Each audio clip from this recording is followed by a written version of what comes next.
A maioria dos leitores pouco sabe sobre os 5 autores do livro de Omni. Seriam profetas? Sacerdotes? Outro ofício? Destes guardiões do registro, o último autor, Amaleque, é quem mais se destaca.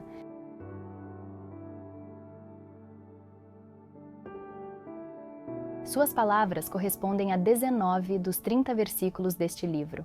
Ele foi o último de sua linhagem de nefitas a contribuir com as placas menores e era descendente direto do profeta Jacó, que havia sido encarregado por seu irmão mais velho, Nefe.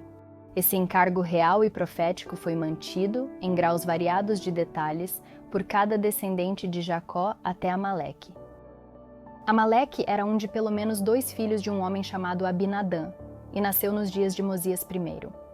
E Nefe havia ordenado a Jacó e seus descendentes que não tratassem, a não ser ligeiramente, da história deste povo.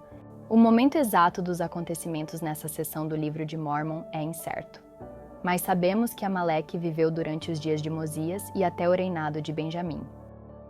Em algum momento durante esse reinado, Amaleque começou a envelhecer, uma frase que o livro de Mórmon costuma usar para se referir a pessoas na casa dos 70 anos. Embora nada se saiba sobre os sermões que Amaleque veio dar, registrou suas exortações finais nas últimas linhas das placas menores de Nefe. Ao se preparar para entregar as placas ao sucessor de Mosias, o rei Benjamim deixou uma série final de exortações para os futuros leitores de seu registro familiar, começando por convidar todas as pessoas a virem a Deus, o Santo de Israel, e acreditar em 6 coisas. Primeiro, profecia. Segundo, revelações. Terceiro, o ministério de anjos. Quarto, o dom de falar em línguas. Quinto, o dom de interpretar línguas. E sexto, que todas as coisas que são boas. Provavelmente, esses 6 pontos estão relacionados às experiências da vida de Amaleque.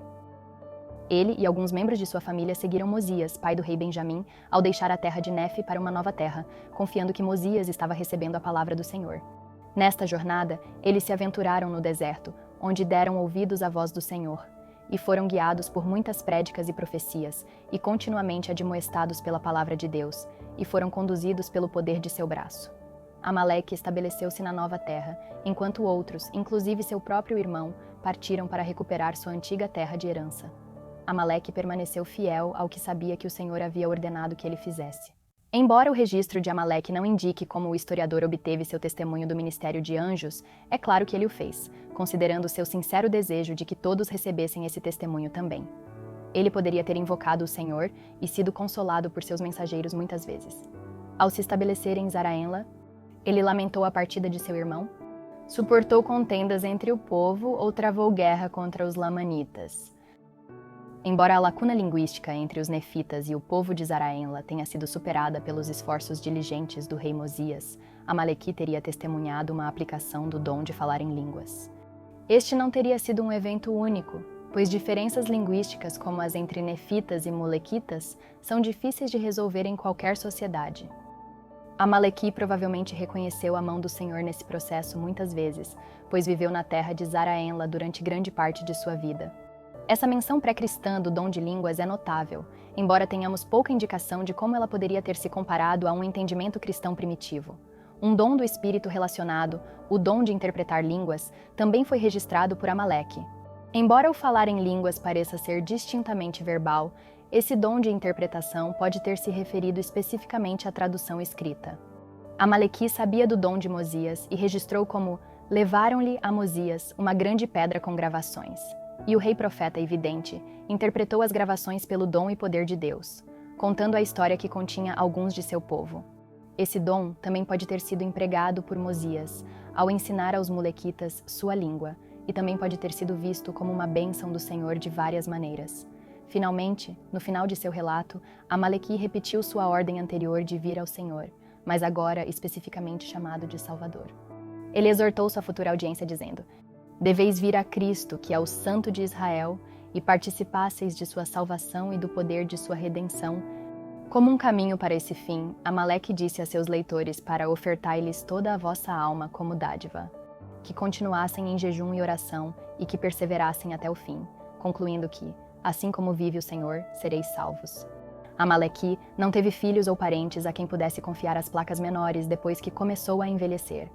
Sabendo disso, bem como o fato de que o rei Benjamim era um homem justo diante do Senhor, Amaleque certamente tomou a difícil decisão de concluir a custódia de sua família deste registro sagrado e entregá-lo ao rei Benjamim, como o profeta Mormon registraria mais tarde.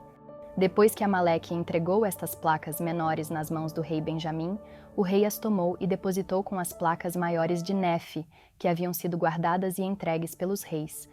Elas foram, sem dúvida, estudadas não apenas pelo rei Benjamim, mas também por outros governantes e profetas nefitas ao longo das gerações, pois sua influência pode ser detectada em muitos discursos ao longo do livro de Mormon. Até mesmo Moroni repetiu a linguagem de Amaleque quando escreveu sua própria despedida nas páginas finais do livro de Mormon. Foi graças a Amaleque, tanto quanto a Nefe, Jacó ou qualquer outro autor do livro de Mormon, que temos o livro de Mormon hoje. Como afirmou Gary R. Whiting, embora seu registro seja pequeno e oculto dentro de um livro comumente considerado insignificante, Amaleque faz uma grande contribuição para o livro de Mormon. Como o último de sua linhagem, Amaleque pode ter se perguntado sobre o legado que deixou no final de sua vida. Muitas vezes, em nossas próprias vidas, nos fazemos as mesmas perguntas. Se tivemos um impacto positivo na vida daqueles com quem nos importamos, se nossa fidelidade e diligência em uma vocação difícil ou aparentemente discreta realmente valem a pena no final. A vida de Amaleque é um testemunho de que nossas ações fiéis são importantes e que o Senhor magnificará e usará nossas humildes ofertas de maneiras além da nossa imaginação. Se permanecermos fiéis ao Senhor, ofertai-lhe toda a vossa alma como dádiva, perseverando até o fim. Saberemos que o Senhor se lembrará de nós e que, assim como vive o Senhor, sereis salvos. Agradeço por assistirem. Se quiserem saber ainda mais sobre Amaleque, clique no link para o artigo No Why na descrição do vídeo.